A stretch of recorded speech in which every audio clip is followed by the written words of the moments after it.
Hello everyone, magandang umaga. Kamusta kayo today? I hope na nasa mabuti kayong kalagayan. Samahan niyo ulit ako pumasok sa aking trabaho at mag-check ng mga test paper sa katatapos lang na preliminary examination.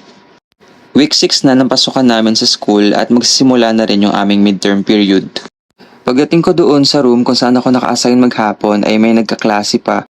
Nagpaalam din ako sa instructor para makisit in para makapag-prepare at mabuksan ko na rin yung laptop nang sa gayon ay mabuksan ko rin yung mga materials na gagamitin ko ngayong umaga. Katulad ng nabanggit ko kanina ay mag-check ako ng mga test paper ng mga students. Kailangan ko kasi matapos yung pag-check kasi ngayong week na rin yung encoding para sa preliminary grades.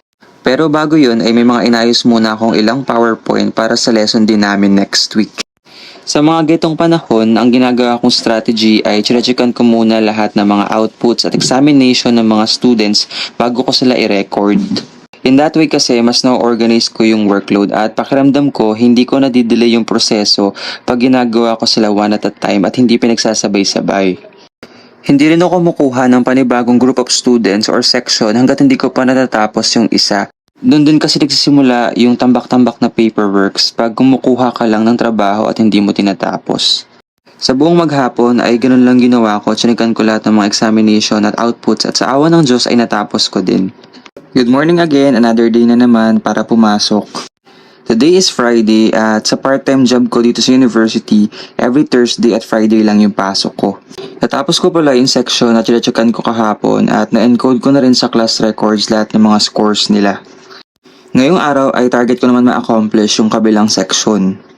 Nakaschedule ako ngayong week talaga for pure checking lang pero sayang din kasi yung oras kaya nagpagawa rin ako ng mga laboratory activities sa mga bata kasi in that way para hindi rin maiipon yung mga gagawin nila next meeting. Isa sa mga lesson learned ko sa pagtuturo ay ang pagpaplano ng mga activities ahead of time.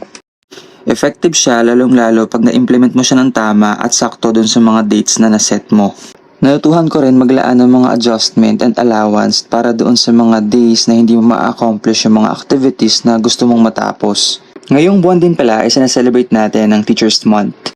Kaya maraming salamat po sa ating mga teachers, instructors at professors sa kanilang pagsusumikap at dedikasyon sa trabaho. Hindi biro ang ginagampan ng trabaho ng mga guro or teachers. Pero based on my experience, isa ito sa mga best fulfilling job at napakasayang karanasan. At bilang treat ay binigyan din pala ako ng kape ng mga students ko.